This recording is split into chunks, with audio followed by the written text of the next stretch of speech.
está con nosotros para entender precisamente también la condición geográfica del continente, pero también las condiciones de este movimiento telúrico. ¿Cómo estás? Muy buenos días.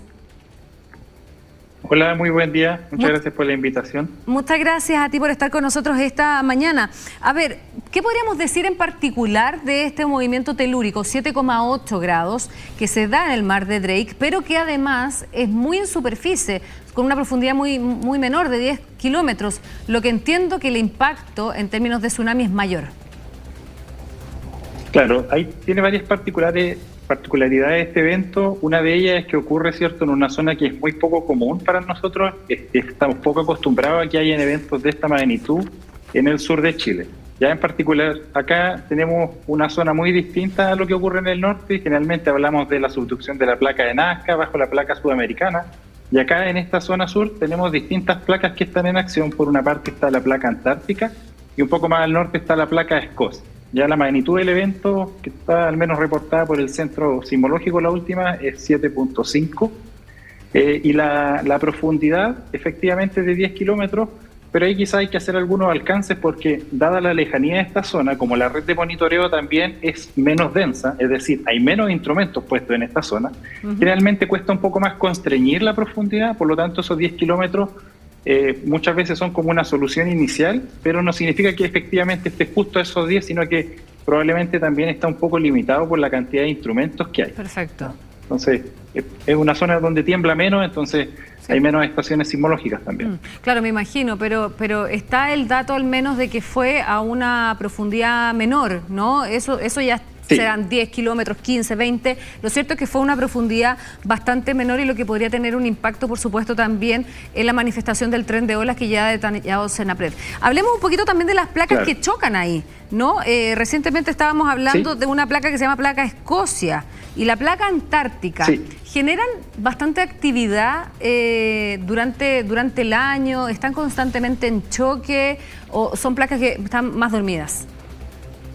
La verdad es que siempre están generando actividad. Para las personas que estamos como bien metidas en la parte de sismología, uno sabe que siempre hay sismos. Ahora, la principal diferencia es que la velocidad a la que están chocando o rozándose estas placas es muy distinta a la que ocurre, digamos, en la mayoría de Chile. Ya cuando vamos desde Chiloé hacia el norte, más o menos, que es donde está la subducción de la placa de Nazca bajo la sudamericana, están chocando a una velocidad que es un par de veces más rápida. Ya en general puede ser del orden de unos 7 centímetros al año, así como bien grueso en el norte, mientras que en esta zona sur puede que sea del orden de 1 o 2 centímetros quizás. Entonces, como es más lenta la velocidad a la que se están impactando, pensémoslo así, o están rozándose, la energía que se acumula también en general es menor, toma un poco más de tiempo y por lo tanto no estamos acostumbrados a ver estos megaterremotos, ¿cierto?, de magnitud 8 y tanto, que son los que generalmente llaman nuestra atención, pero también siempre hay mucha sismicidad.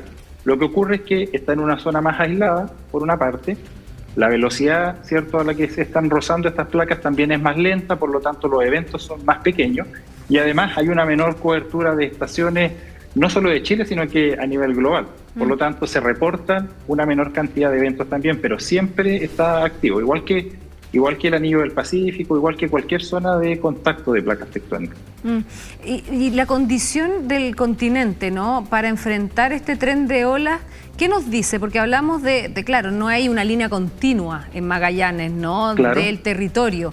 Hay mucho fiordo, hay muchos islotes. Eso, de una u otra manera, no sé si complejiza el avance del tsunami, es a lo mejor algo que lo puede ir frenando o al contrario. La verdad es que estas condiciones particulares no tienen como, no es un único escenario. Ya hay lugares donde pudiera ser que un tsunami llegue, ¿cierto? Y dependiendo de las condiciones se amplifique, se disminuya. Va a depender mucho de la geometría, por ejemplo, de la costa y de cómo va a ser la zona por la que va a ir avanzando. Ya entonces la verdad es que no hay como una solución única que uno pueda decir, no, en toda esta zona sí o sí lo que va a ocurrir es esto o esto otro, sino que es muy particular de la batimetría también, es decir, de cómo es el piso oceánico en esa zona. Entonces, si el piso oceánico es muy profundo, el tsunami se va a comportar de una forma, y si se empieza a hacer, por ejemplo, menos profundo, eso hace que generalmente las olas tengan una mayor altura e influye en cómo se va a comportar. Entonces, Por eso es muy importante que estas zonas, aunque están aisladas, hay que analizarlas bien en detalle, digamos, y tratar de prepararse con diferentes escenarios. Ya hablaban hace poco de Senapred, me parece que estaban hablando que se preparan como en el peor escenario, digamos, y la idea es que como no sabemos exactamente lo que va a ocurrir en cada lugar, tener una idea general, pero el tsunami va a depender mucho de las condiciones locales. Ya, por ejemplo, en 2007 tuvimos un tsunami que muchas veces la gente se olvida cuando fue en Aysén, este terremoto que generó un deslizamiento del cerro, etcétera.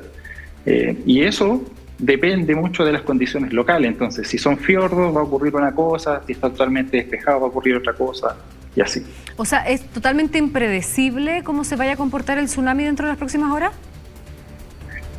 Digamos que hay una parte que es un poco más que se puede modelar, ¿ya? Y va a depender mucho de los datos que hay en la zona. Ya generalmente cercano a la costa por un tema de seguridad es muy difícil obtener batimetrías de alta resolución. Ya si uno quiere conseguir, por ejemplo, datos de batimetría de la Armada, como son datos un poco más asociados a seguridad nacional, muchas veces no se tiene la resolución que uno pudiera querer para los modelos.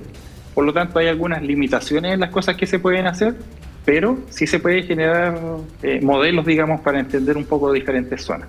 Y aquí es lo que se hizo y se desarrolló mucho después del terremoto del 2010, cuando aprendimos que habían bahías y habían lugares muy específicos donde si tenemos tsunami se va a amplificar muchísimo, mientras que hay otras zonas que están mucho más protegidas, simplemente por la geometría del lugar. Es que claro, o sea, estamos viendo el mapa, y no sé si me pueden ayudar en el switch a poner el mapa precisamente de Magallanes, y la verdad es que geográficamente es muy difícil de abarcar y de entender cómo se puede terminar comportando un tren de olas que ingresa al continente, como Puerto Williams, que está ahí en la puerta de entrada, ¿no? Derechamente, y ahí estamos viendo parte de lo que es esta geografía, que es muy compleja, porque además está el Parque Nacional, por ejemplo, Cabo de Hornos, que yo no sé la altitud de ese parque y respecto de cómo también esa zona puede verse afectada por el tsunami.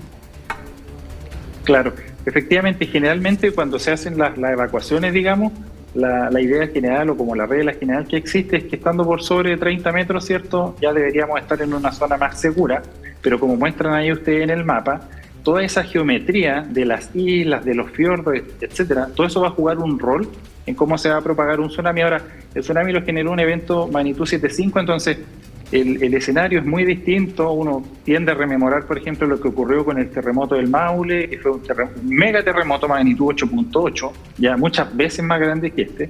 Entonces probablemente el escenario va a ser muy diferente, digamos.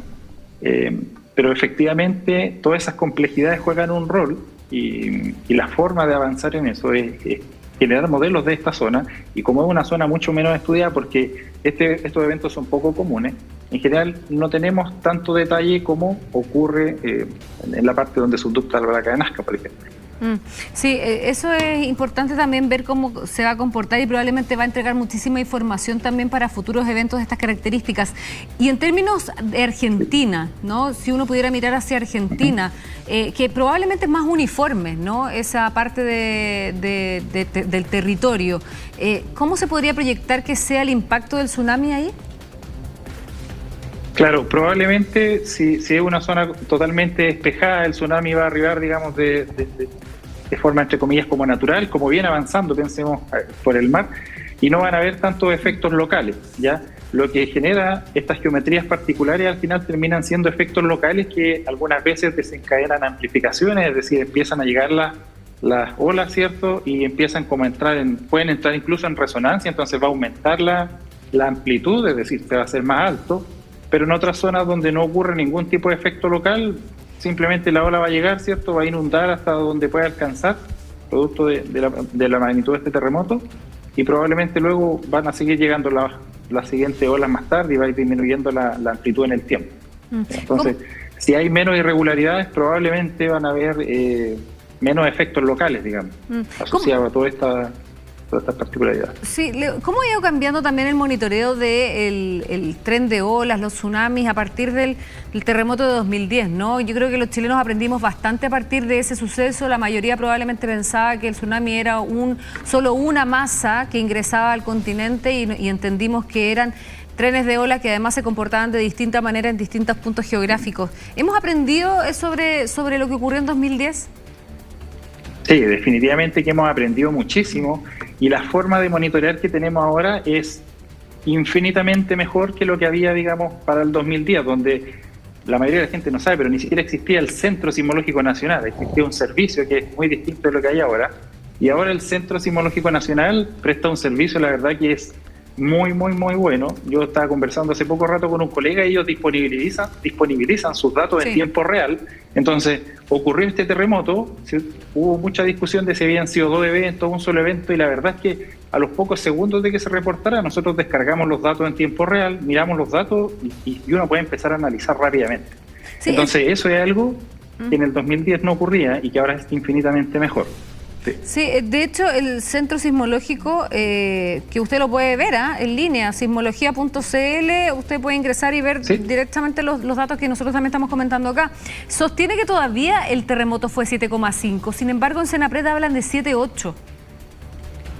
Claro, las principales diferencias, ¿ya? Desconozco yo de dónde está sacando las cifras Senapred, yo estaba revisando igual la página oficial del Centro Sismológico Nacional, pero generalmente las magnitudes se van actualizando en el tiempo, ¿ya? Y producto de lo mismo fue que inicialmente apareció una magnitud, un terremoto 6,9 y luego apareció este 7,5, pero cuando uno revisa en detalle, y eso es muy muy importante, el evento 6,9 al fondo dice preliminar, y eso es porque el centro sismológico, pensémoslo así, trata de hacer un cálculo lo más rápido posible con los datos que tiene, y en la medida que van llegando más datos, porque hay instrumentos que están más lejos, por lo tanto requieren más tiempo para que lleguen las ondas, va mejorando ese cálculo y va actualizando. Entonces, pensemos lo que en primer orden a nosotros nos interesa saber si esto es gigante o no. Ya ese es como el primer abordaje. O sea, en términos prácticos, por ejemplo, para nosotros si el evento es 6,4, 6,5, 6,6, no va a generar mayores diferencias. Pero es muy distinto si es un 8 y tanto, que si es un 7 y tanto o un 6 y algo. Entonces, generalmente apunta a tener algo de ese estilo. Uno entra a la página, dice preliminar, y de ahí cuando uno va revisando con detalle se va actualizando porque tienen más y mejores datos. Claro.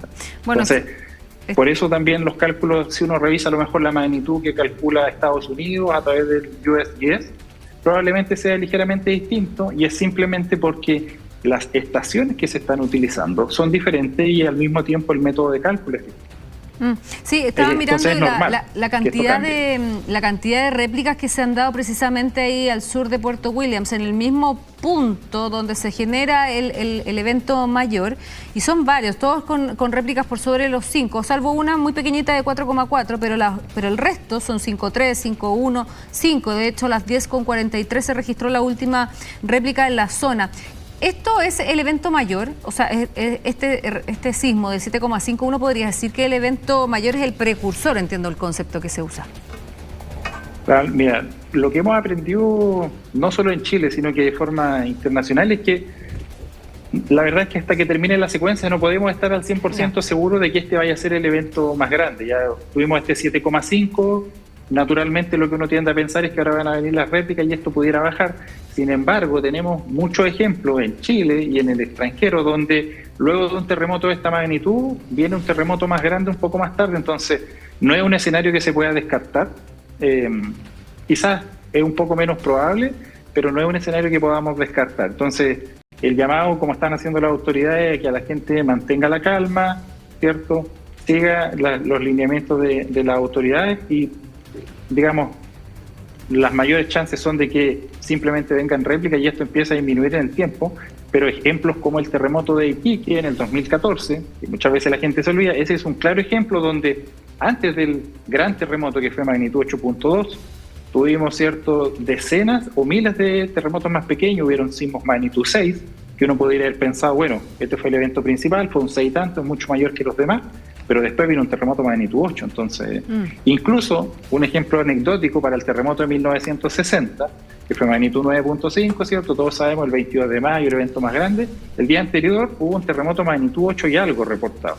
Entonces, cuando ocurrió ese terremoto 8, fue gigante y tuvo la idea de que iba a ser el más grande, y el día después ocurrió el terremoto más grande registrado en la historia. Entonces, es menos probable de que ocurra, digamos, pero puede ocurrir. Sí, puede ocurrir. Ese es el tema y hay que estar atentos, por supuesto, a lo que vaya a pasar dentro de las próximas horas. Leoncio Cabrera, geofísico y académico de la Universidad